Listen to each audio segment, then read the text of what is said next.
வணக்கம் நண்பர்களே. இன்று நம்ம பார்க்க போவது RRB NTPC maths exam date 5/1/2021, அதாவது இன்று நடைபெற்ற ரயில்வே என்டிபிசி எக்ஸாமில் கேட்ட கணக்கு கேள்விகள் பற்றி நம்ம பார்க்க போகிறோம். முதல் கேள்வி என்னன்னா, if area of rhombus is 96 metre square and the first diagonal is 16 meter, find the side of the rhombus. ஒரு சாய் சதுரத்தின் பரப்பு 96 மீட்டர் ஸ்கொயர் மற்றும் அதன் முதல் மூலைவிட்டம் 16 மீட்டர் என்றால் அவற்றின் பக்கம் எவ்வளவு அப்படின்னு கேட்குறாங்க. இப்போ சாய் சதுரம் அப்படின்னா நம்ம என்ன சதுரம் அப்படின்னா 4 சைட்ஸ் ஈக்குவலாக இருந்தால் அது பேர் சதுரம். இதுக்கு பேர் என்ன சொல்கிறோம்? சதுரம் அப்படின்னு சொல்லுவோம். இப்போ 4 பக்கமே சமமாக இருக்கணும். 4 பக்கமே சமமாக இருந்தால் அது பேர் சதுரம். சாய் சதுரம் அப்படின்னா சாஞ்சிருக்கணும், அவ்வளோ வேற ஒன்றும் கிடையாது. இந்த சதுரம் வந்து இந்த மாதிரி சாஞ்சிருக்கணும். இதுவே 4 சைடுமே ஈக்குவலாக இருக்கும். மூலைவிட்டம் அப்படின்னா இது ஒரு மூலைவிட்டம், இது ஒரு மூலைவிட்டம்.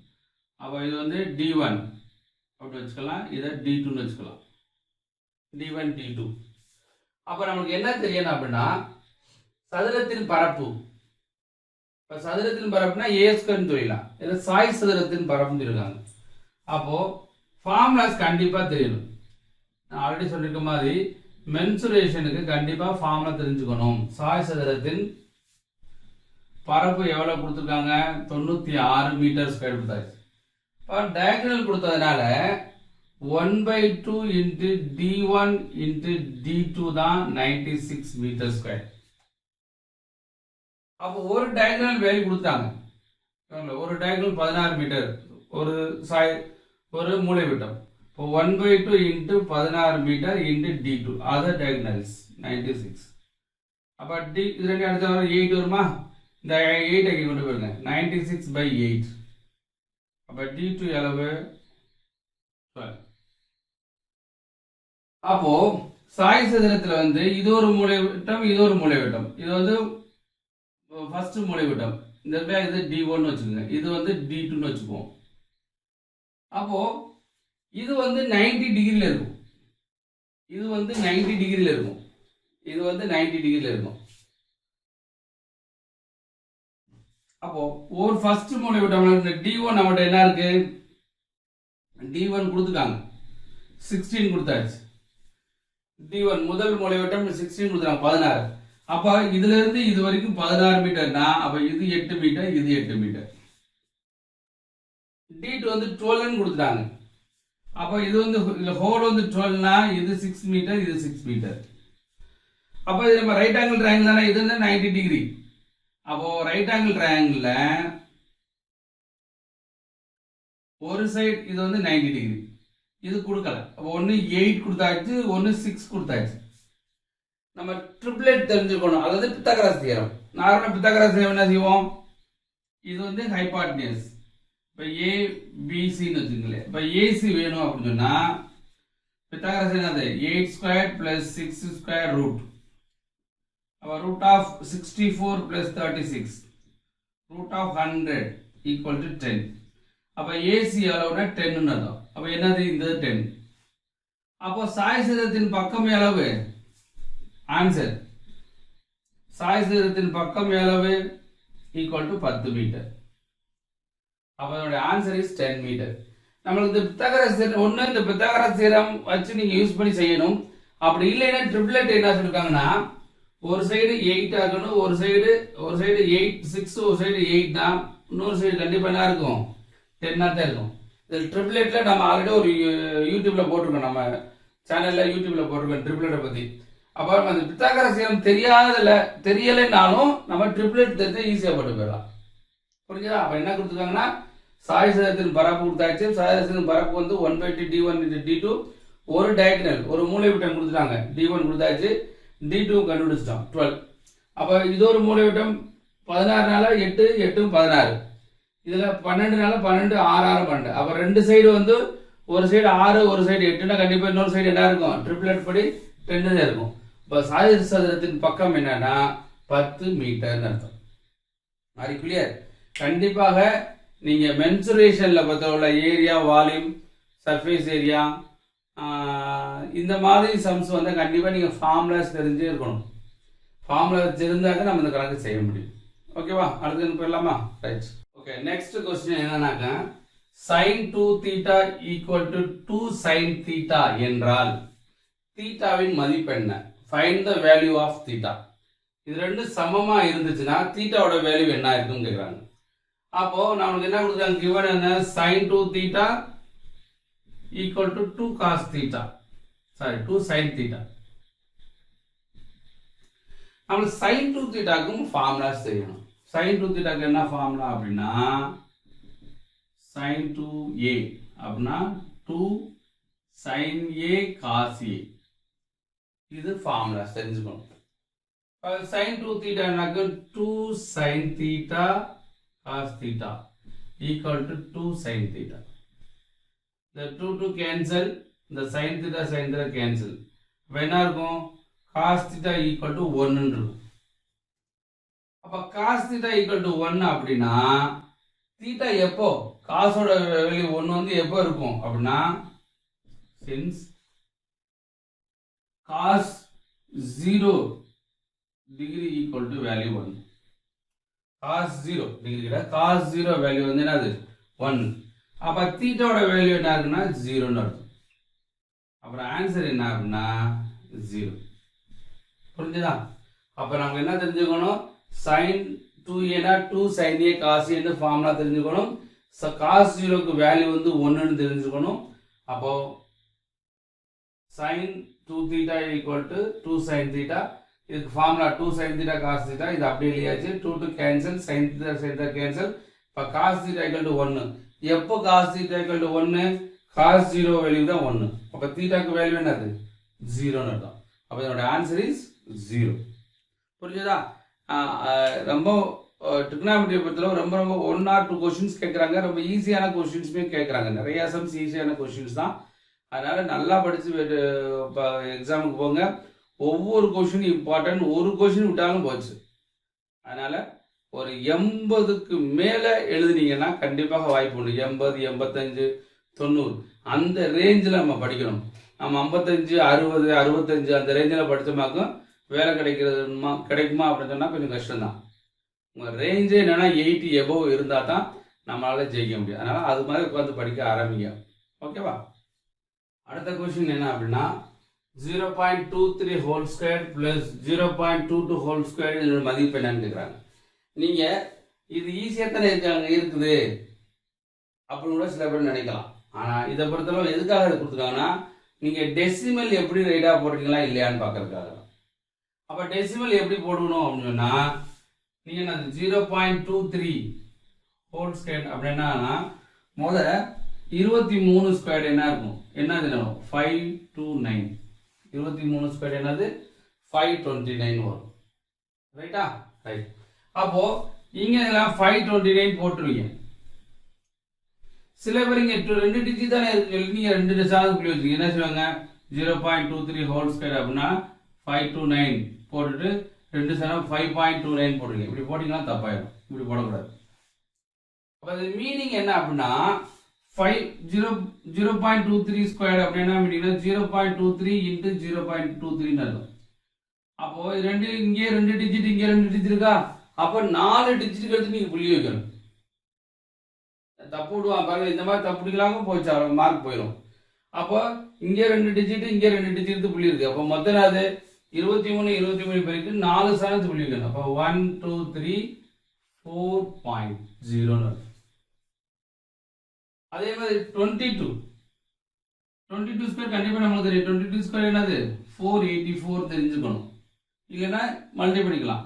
அதே மாதிரி 0.22 ஸ்கொயர் அப்படின்னா சில பேர் என்ன செய்வாங்க? 4 போட்டுட்டு 2 டிஜிட் பாயிண்ட் வச்சுருவாங்க. அப்போ 484 சொல்லுவாங்க. அப்போ இது என்னது? இது தப்புன்னு அர்த்தம். அப்போ என்ன செய்யணும்? 0.2 ஸ்கொயர் அப்படின்னா 0.22 இன்ட்டு 0.22 அர்த்தம். அப்போ என்ன செய்யலாம்? இங்க 2 டிஜிட் பாயிண்ட் இருக்கு, இங்க 2 டிஜிட் பாயிண்ட் இருக்கு இல்லையா? அப்போ 4 டிஜிட். அப்போ 484 ஒரு 0 போட்டு பாயிண்ட் பை இது என்னது? 0.22 ஸ்கொயர். அப்போ ரெண்டையும் ஆட் பண்ணா வந்துருக்கு உங்களுக்கு 3 ரிமைனிங் 11 1 0 1. அப்போ ஆன்சர் என்ன அப்படின்னா 0.1013. இது எதற்காக உங்களுக்கு கொடுத்துருக்காங்கன்னா நீங்கள் டெசிமலில் வந்து ஏதாவது தப்பு விட்டுருவீங்க, இந்த டெசிமலை தப்பு விடுவீங்க, அந்த தப்பு வந்து நீங்கள் எப்படி போடுறீங்க அந்த மாதிரி சொல்கிறதுக்காக இந்த பார்க்குறதுக்கு இந்த கணக்குனாக்க ஈஸியாக தோணும். இந்த டெசிமலை தப்பு விட்டீங்கனாக்க ஒரு கொஸ்டின் தப்பாக போகும். அதனால் டெசிமல்ஸ் வெரி வெரி இம்பார்ட்டன்ட். ஓகேவா? நெக்ஸ்ட் கொஸ்டின் என்னன்னாக்கா find the probability of prime numbers from 2 to 12. அதாவது 2க்கும் 12க்கும் உள்ள பகா எண்களின் நிகழ்தகவு காண்க. 2லிருந்து 12க்கு இடையே உள்ள பகா எண்களின் நிகழ்தகவு. அப்போ மொத்த எண்கள் அதாவது நிகழ்தகவு அப்படின்னா ப்ராபபிலிட்டிக்கு நார்மலாக ஃபார்முலாஸ் இருக்கு. ஃபார்முலா என்ன அப்படின்னா probability of event into number of event by number of sample space இப்படி சொல்லுவாங்க probability. ரைட்டா? ரைட். அப்போ இந்த ஃபார்முலாஸ் நம்மளுக்கு வேண்டாம். அப்ப நிகழ்தகவுனா என்னன்னா ஈஸியா நீங்க ஞாபகம் வச்சுக்கிறது என்ன அப்படின்னா மொத்தம் எத்தனை நம்பர் அதை கீழே போட்டுக்கோங்க, தேவையானது மேல, தேவையானது சரியா, நம்மளுக்கு என்ன தேவையோ அது மேல கொடுக்கும். அப்போ மொத்த நம்பர் எத்தனை அப்படின்னா 2 இருந்து 2 to 12 என்ன இருக்கும்? 1 to 12 12 நம்பர்ஸ், 1 லெஸ் பண்ணா 11 நம்பர்ஸ். அப்போ மொத்த நம்பர் எத்தனை? 11 நம்பர். நம்ம 2ல இருந்து 12 வரைக்கும், 2லிருந்து 12 வரைக்கும் அப்படிங்க, 2லிருந்து 12 வரைக்கும் சரியா. அப்போ 2லிருந்து 12 எதெல்லாம் பிரைம் நம்பர் பகா எண்கள் அப்படின்னா, பகா எண்கள் தமிழ்ல சொல்லுவோம், இங்கிலீஷ்ல வந்து பிரைம் நம்பர்ஸ் அப்படின்னு சொல்லுவோம். பிரைம் நம்பர்ஸ்னா என்னது? a number divisible 1 and itself, ஒன்னாலையும் தன்னாலையும் வகுப்படக்கூடிய நம்பருக்கு பேரு பிரைம் நம்பர்ஸ். அப்ப இதெல்லாம் வரும் அப்படின்னா 2 3 5 7 11. மொத்தம் எத்தனை நம்பர்? 5 நம்பர். அப்போ தேவையானது எத்தனை? 5. அப்புறம் ஆன்சர் என்ன அப்படின்னா 5/11 அர்த்தம். புரிஞ்சுதா? ஸோ இதான் இப்போ நம்மளுக்கு தேவையானது பிரைம் நம்பர் பகா எண்கள். மொத்த பகா எண்கள் எத்தனை? 5. இதுலேருந்து இது வரைக்கும் 2லிருந்து 12 வரைக்கும். 2லிருந்து 12 மொத்த எண்கள் எத்தனை? 11. அப்போ 11ல் 5 வந்து பகா எண்கள். இதோட நிகழ்தகவு என்ன அப்படின்னா 5/11 அப்படின்னு அர்த்தம். ரைட்டா? அடுத்த கொஸ்டின் என்ன அப்படின்னா 5 மணிகள், அதாவது பெல்லு இல்லையா, பெல்லு 5 மணிகள் முறையே 2 6 8 12 16 வினாடிகளில் சத்தம் கொடுக்கும் என்றால், சத்தம்னா ரிங்கு சரியா, சவுண்ட் இல்லையா, இந்த சத்தம் கொடுக்கும் என்றால் 1 மணி நேரத்தில் எத்தனை முறை சேர்ந்து அடிக்கும் அப்படின்னு கேட்குறாங்க. இந்த மாதிரி கொஸ்டினை நம்ம எய்ம் புக்கில் தாராளமாக பார்க்கலாம். இதே மாதிரி கொஸ்டின்ஸ் இருக்கு எய்ம் புக்கில் வந்து, இதே மாதிரி கொஸ்டின்ஸ் வந்து நம்மளுக்கு கொடுத்துருக்காங்க. அப்போ இந்த மாதிரி சம்ஸ் நம்ம எய்ம் புக்ல இருக்கு. எந்த புக் அப்படி என்ன டாபிக் அப்படின்னா HCF LCM டாபிக்ல வந்து எது பண்ணலாம் அப்படின்னாக்க இதே மாதிரி சம்ஸ் கொஞ்சம் லேசா மாற்றம் இருக்குதுல, இதே மாதிரி சம்ஸ் வந்து கொடுத்துருக்காங்க. 18 19 17 18 19 இதே மாதிரி சம்ஸ் கொடுத்துருக்காங்க. அதே மாதிரி இன்னைக்கு கேட்டிருக்காங்க, அதே மாதிரி இங்கே கேட்டிருக்காங்க. இப்போ முதல் மணி 2 வினாடிக்கு ஒருக்கா அடிக்குது, 2வது மணி 6 வினாடிக்கு ஒருக்கா அடிக்குது, 3வது மணி 8 வினாடிக்கு ஒருக்கா அடிக்குது, 4வது மணி 12 வினாடிக்கு ஒருக்கா அடிக்குது, 5வது மணி 16 வினாடிக்கு ஒருக்கா அடிக்குது. 3 சேர்ந்து அடிக்கணும். எப்போ அடிக்கும் அப்படின்னு பார்ப்போம். பார்த்துட்டு அது 1 மணி நேரத்துக்கு எவ்வளவு நேரம் அடிக்கும் அப்படின்னு கேட்குறாங்க சேர்ந்து. அப்ப இந்த சேர்ந்து அடிக்கணும் அப்படின்னா சேர்ந்து அடிக்கும் அப்படின்னு சொன்னாலே நமக்கு என்ன தெரியணும், என்ன செய்யணும்? மீச்சிமாவா மீப்பேவா அப்படின்னா மீச்சிமான்னு அர்த்தம். எல்சிஎம் எல்சிஎம்மா ஹெச்சிஎஃப் அப்படின்னா இந்த மாதிரி சேர்ந்து அடிக்கணும் அப்படின்னு சொன்னா எல்சிஎம் எடுக்கணும் மீச்சிமா.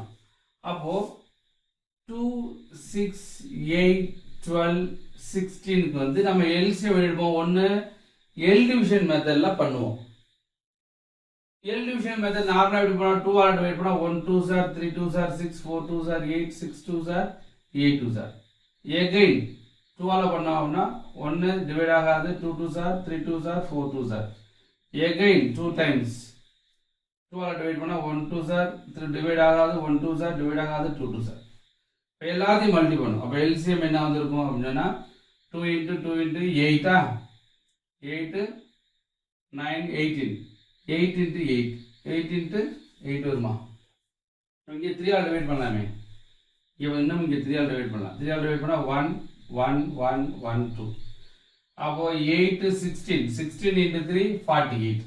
அப்போ எல்சிஎம் என்ன அப்படின்னா மில்சிமா என்னன்னாக்க 48 வினாடி. அப்போ ஒவ்வொரு 48 வினாடிக்கும் வினாடி அல்லது நொடி ஒவ்வொரு 48 வினாடிக்கும் 5 பெல்லுமே சேர்ந்து சேர்ந்து அடிக்கும். ஒரு மணி நேரத்துக்கு எவ்வளவு அடிக்கும்னா ஒரு மணி நேரத்துக்கு ஒரு மணி நேரத்துக்கு ஒரு மணி நேரத்துக்கு எவ்வளவு எத்தனை மணி அடிக்கும்னா ஒரு மணி நேரத்துக்கு எத்தனை நிமிஷம் 60 நிமிஷம். அதை செகண்டுக்கு மாற்றணும் வினாடிக்கு. அப்போ 60 60 into 60 தான் வினாடியா மாத்துறோம். பை ஒரு முறை அடிக்கிறதுக்கு எத்தனை வினாடி சேர்ந்து அடிக்கிற எத்தனை வினாடி தேவைப்படுது 48 பை 48 5 12 60 4 12 48 4 1 நாள் 5 15. அப்போ 15 into 5 75 முறை. அப்போ 5மே சேர்ந்து ஒரு மணி நேரத்துக்கு எத்தனை முறை அடிக்கும் சொன்னா 75 முறை அடிக்கும்னு அர்த்தம். எத்தனை முறை அடிக்கும்? 75 முறை அடிக்கும். நாம இந்த எல்சிஎம் இந்த சேர்ந்து அடிக்கிறாங்களே அப்படி சொன்னாலே நமக்கு என்ன தெரியும்? எல்சிஎம் தான் கண்டுபிடிக்கணும் அப்படி தெரிஞ்சுக்கணும். தெரிஞ்சுட்டு எல்சிஎம் இந்த மாதிரி போடணுமானா இது நார்மலா போடக்கூடிய டானா வகுத்தல் எல் டிவிஷன் மெத்தடு. இதை எப்படியும் போடாம டைரக்டாவே நம்ம எழுத முடியும். 16க்கும் 12க்கும் எல்சிஎம் பார்க்க போறோம். 16 to 12 என்ன வந்துச்சு நம்மளுக்கு 48. இந்த 48 எல்லாமே டிவைட் ஆகுதா? டிவைட் ஆகுது. அப்போ 48. கடைசி 2 நம்பருக்கு எல்சிஎம் பார்த்துட்டு அது மீதி நம்பரை டிவைட் பண்ணிச்சுன்னா அதே எல்சிஎம். இந்த மாதிரி லென்த்தி கான்செப்ட்ல போட வேண்டிய அவசியம் கிடையாது. அதனால ரயில்வே எக்ஸாம்ல நீங்க பாஸ் ஆகணும்னு சொன்னா ஒவ்வொரு செகண்டும் இம்பார்ட்டன்ட். நிறைய சம்ஸ் நீங்க பாருங்க. நம்ம aimcareer.com இந்த வெப்சைட்ல போய் பார்த்தீங்கன்னாக்க நம்ம ஆன்லைன் கிளாஸ் நடத்திட்டு இருக்கோம். அந்த ஆன்லைன் கிளாஸுக்கு என்னன்னாக்க நாங்கள் இனிஷியலாக வந்து சம் ஃபீஸ் போட்டிருந்தாங்க. இப்போ எல்லா பேரும் படித்து பாஸ் ஆகணும், எல்லா பேரும் ஆப்டிடியூடை பற்றி தெரிஞ்சுக்கணும். ஏன் அப்படின்னா ஆப்டிடியூடு இல்லாமல் எந்த ஒரு கவர்மெண்ட் எக்ஸாமுக்கும் அல்லது என்ட்ரன்ஸ் எக்ஸாமுக்கும் பாஸ் ஆக முடியாது. மெயின் ஆப்டிடியூட் கணக்கு தான். அப்போ எல்லா பேரும் படிக்கணும், எல்லா பேரும் பாஸ் ஆகணும். அந்த மாதிரி முறையில் நாங்கள் என்ன பண்ணிருக்கோம், வெரி நாமினல் ஃபீஸ் எவ்வளோ மொத்தமே 999 மட்டும்தான். ஒன்லி 999 மட்டும்தான். ஆப்டிடியூட் எல்லா டாபிக்ஸுமே போட்டுருவோம். நீங்கள் ஆன்லைன்லேயே ஃபீஸ் பண்ணிட்டு ஆன்லைன்லேயே நீங்கள் படிச்சுக்கலாம். அதுக்கான வெப்சைட் என்ன அப்படின்னு சொன்னால் www.aimcareer.elearning.com. இந்த வெப்சைட்ல போனீங்க அப்படின்னா ரயில்வே எக்ஸாம்ஸ்க்கு மேத்ஸ் ஃபுல் மேத்ஸ் படம் தான் உங்களுக்கு வேலை கிடைக்கும். அந்த மாதிரி படிக்கணும். அதுக்காக நீங்கள் இவ்வளோ ரூபா கட்டினா போதும். நான் 999 ரூபா மட்டும் கட்டினா போதும். நீங்கள் மேத்ஸ் ரயில்வேக்கு உள்ள மேத்ஸ் எல்லா மேத்ஸுமே படிச்சுக்கலாம். அந்த மாதிரி போட்டிருக்கோம். இதில் நீங்கள் பண்ணீங்க. சில பேர் நாங்கள் இப்போ வந்து காலேஜ் படிச்சுக்கிட்டு இருக்கீங்க இல்லையா, நான் ஐஏஎஸ் ஆகணும் இல்லாட்டி எஸ்எஸ்சியில் ஆகணும், இல்லை ரயில்வேல ஆகணும், பேங்க்கில் ஆகணும் அப்படின்னு நீங்கள் டிஎன்பிஎஸ்சி படிக்கணும் ஒரு கனவு அணுகிட்டு இருக்கீங்க இல்லையா, அவங்களுமே நீங்கள் ஆப்டிடியூட் கோர்ஸ் ஆப்டிடியூட் இருக்கு இல்லையா, ஆப்டிடியூட் கோர்ஸில் நீங்கள் ஜாயின் பண்ணீங்க அப்படின்னா நீங்கள் எல்லா எக்ஸாமுக்குமே படிச்சுக்கலாம். நீங்கள் ஒரு கவர்மெண்ட் எக்ஸாமுக்கு நீங்கள் போய் படிக்க போகிறீங்க அப்படின்னா, ஸ்டார்ட் பண்ண போகிறீங்கன்னா எடுத்தோன்னே மேத்ஸ் ஸ்டார்ட் பண்ணுங்க. ஏன்னா மேத்ஸ் இல்லாத கவர்மெண்ட் எக்ஸாமே கிடையாது. அதே நேரத்தில் நீங்கள் ஷார்ட்கட் முறையில் படிக்கணும், ரொம்ப முக்கியம். அதுதான் எவ்வளோக்கு நீங்கள் ஷார்ட்கட் முறையில் படிக்கிறீங்களோ அவ்வளவுக்கு உங்களுக்கு டைமிங் கம்மியாகும். இப்போ டைம் கம்மியாகும் போது நீங்கள் வேலை வாங்கக்கூடிய டைமும் அதுவுமே ரொம்ப கம்மியாகும். அதனால் இப்போ டிகிரி படிச்சுக்கிட்டு இருக்கவங்க, இப்போ 12th முடிச்சு ஃபர்ஸ்ட் இயர் போக போகிறீங்க, நான் சிவில் சர்வீஸ் படிக்க போகிறேன், ஐஏஎஸ் படிக்க போகிறீங்கனாலும் இந்த ஆப்டிடியூட் படிக்கலாம், ரயில்வே படிக்க போகிறனாலும் இந்த ஆப்டிடியூட் படிக்கலாம், எஸ்எஸ்சி படிக்க போகிறனாலும் இந்த ஆப்டிடியூட் படிக்கலாம், பேங்க்கு இதை படிக்கலாம், டிஎன்பிசி இதை படிக்கலாம். அப்போது எந்த ஒரு கவர்மெண்ட் எக்ஸாமுக்கும் நீங்கள் முக்கியமானது ஆப்டிடியூட் தான், கணக்கு தான். அந்த கணக்கை ஃபார்முலாஸ் முடிஞ்ச அளவுக்கு ஃபார்முலா யூஸ் பண்ணாமல் ஷார்ட்கட் முறையில் படிச்சிங்கனாக்க டெஃபினட்டாக நீங்கள் ஒரு நல்ல நிலைக்கு போகலாம். அவங்களுக்காக உதவி பண்ணும் நோக்கத்தில் தான் நாங்கள் ரொம்ப நாமினல் ஃபீஸ், ரொம்ப ரொம்ப கம்மியான ஃபீஸில் ஆப்டிடியூட் எல்லா கிளாஸ் எல்லா டாபிக்குமே எடுத்திருக்கோம். அதில் படித்து கண்டிப்பாக நீங்கள் வெற்றி பெறணும், அந்த சூழ்நிலை கொண்டு வரதான் இந்த மாதிரி நாங்கள் உழைச்சிட்ருக்கோம். அதுக்கு கண்டிப்பாக பலன் கிடைக்கும் அப்படின்னு நம்புகிறோம். இதற்கு மேலே நீங்கள் ஃப்ரீயாக படிக்கணும் அப்படின்னா ஃப்ரீ யூடியூப் சேனல்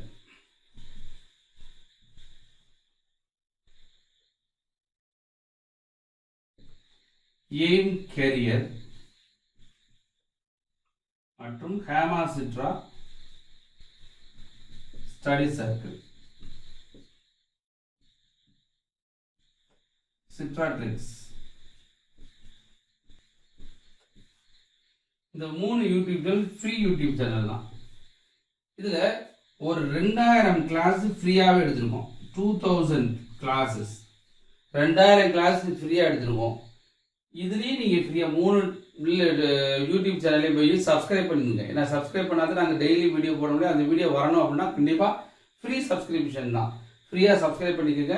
சப்ஸ்கிரைப் பண்ணிவிட்டு நீங்கள் இது வரைக்கும் 2000 கிளாஸ்க்குமே எடுத்துருக்கோம்.